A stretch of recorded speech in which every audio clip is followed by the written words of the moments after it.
On a chilly November evening in 1975, 7 men exited the vast expanse of an Arizona national forest, gripped by panic.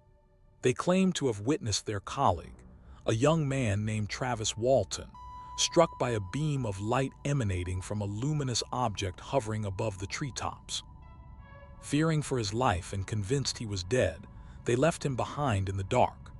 Remarkably, 5 days later, Walton reappeared, found at a roadside phone booth, ready to share a tale that would become one of the most scrutinized and debated accounts of alien abduction in American history.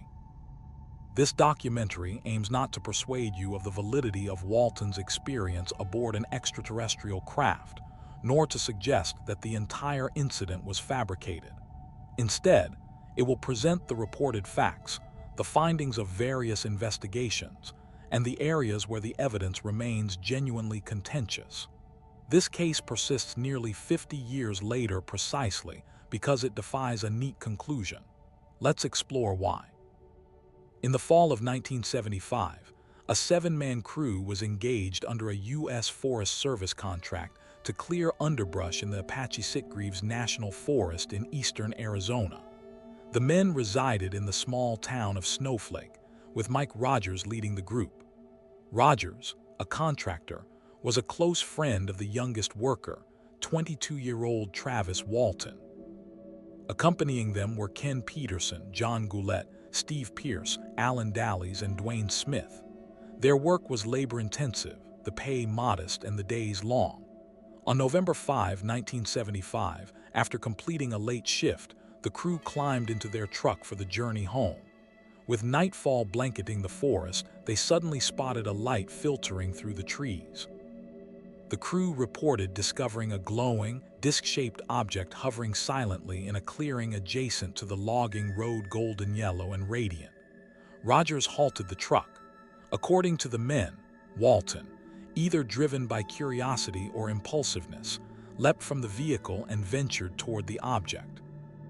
Despite their shouts urging him to return, a beam of light then struck Walton, lifting him off the ground. Terrified and fearing he was dead, Rogers accelerated, and the crew fled the scene. After some distance and regaining their composure, they decided to return, only to find both the object and Travis had vanished. They drove to Heber to contact the authorities, initiating what was initially classified as a missing person case, rapidly evolving into a potential homicide investigation. Police organized extensive search parties using jeeps, horses, and helicopters, but for days, there was no trace of Walton. Suspicion soon turned toward the crew. Investigators speculated they might have harmed Walton and invented the UFO story as a cover-up. To assess their account, 5 crew members underwent polygraph tests. The examiner reported they passed, showing physiological responses typical of individuals who genuinely believed they witnessed the event. One member's results were deemed inconclusive. The consistent testimony of the men, especially under significant legal pressure, was notably compelling. There was no evidence of a struggle, no signs of violence, and no apparent motive for 6 men to fabricate a coordinated lie. On November 11, 5 days after his disappearance, Travis Walton reemerged. He was discovered at a roadside phone booth in Heber, having placed a call to his sister's home. Witnesses described him as disoriented, dehydrated, unshaven, and visibly shaken, convinced that only a brief time had passed.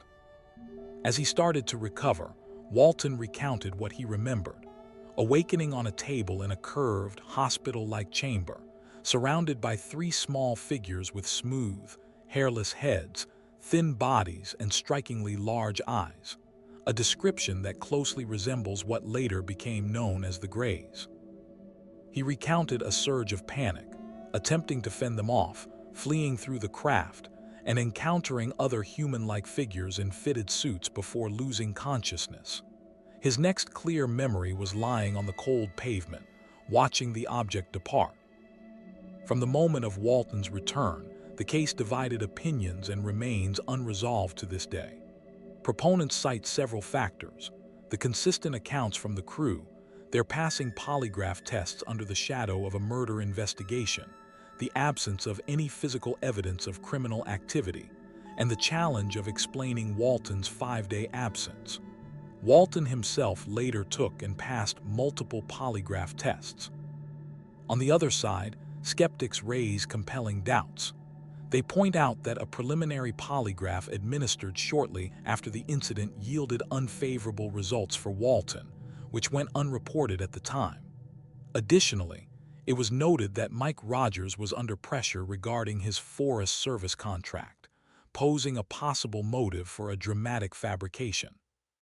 Critics also highlight that the story closely followed the airing of a UFO-themed television program shortly before the incident.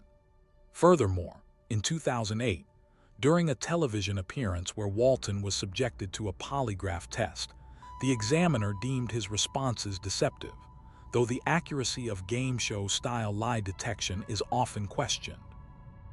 Years of investigation have yet to deliver a decisive conclusion for either perspective. No conclusive physical evidence proving the existence of the craft has been found. Conversely, there has never been any evidence supporting the idea that the event was a hoax. No confession, no secret hideaway, and none of the crew members have ever broken their silence in 50 years. Unlike many alien abduction narratives that rest solely on the recollections of a single individual, often recovered through hypnosis, the Walton case stands apart. It began with 6 independent witnesses who delivered identical accounts before Walton reappeared, and while they were under the scrutiny of a homicide investigation, facing significant legal repercussions. This unique backdrop is why the case continues to fuel serious discourse even as others have faded into obscurity. Moreover, it is noteworthy how the individuals involved have remained in the public eye. Over the decades, the surviving crew members have largely maintained their narratives. Walton authored a book detailing that fateful night, which later inspired the 1993 film Fire in the Sky. He has consistently spoken out against attempts to discredit his experience, manifesting frustration at the skepticism surrounding the incident. Whatever transpired in that clearing, the individuals who were present have not retracted their accounts. Here are the documented facts. On November 5, 1975, 7 men reported a luminous object in the Apache Sitgreaves forest, alongside the disappearance of Travis Walton. A genuine search and rescue operation followed. 5 days later, Walton reappeared with an eerie account of being taken aboard a craft. Several witnesses passed polygraph tests. However, Walton's polygraph history is mixed. No physical evidence of a craft has been recovered, nor has there ever been conclusive proof of a hoax. What remains unsettled is whether the men truly witnessed an unexplained phenomenon, whether Walton experienced something factual, or if the entire incident was an elaborate ruse sustained for almost half a century. Each perspective demands a leap of faith, either to accept that a man was taken by an alien craft, or to believe that 7 ordinary loggers orchestrated and preserved one of the most examined hoaxes in modern history without ever cracking under the pressure. The enduring nature of the Travis Walton case is a testament to its complexity. There is no definitive evidence and no confession, leaving only a forest road, 7 frightened men, and 5 unaccounted days that have yet to be fully explained. Often, the most perplexing cases are those that resist definitive conclusions, rather than those that prove something extraordinary. If you found this exploration worthwhile, consider subscribing to the Unexplained archives, where we delve into the evidence, analyze both sides of the narrative, and leave the final judgment in your hands.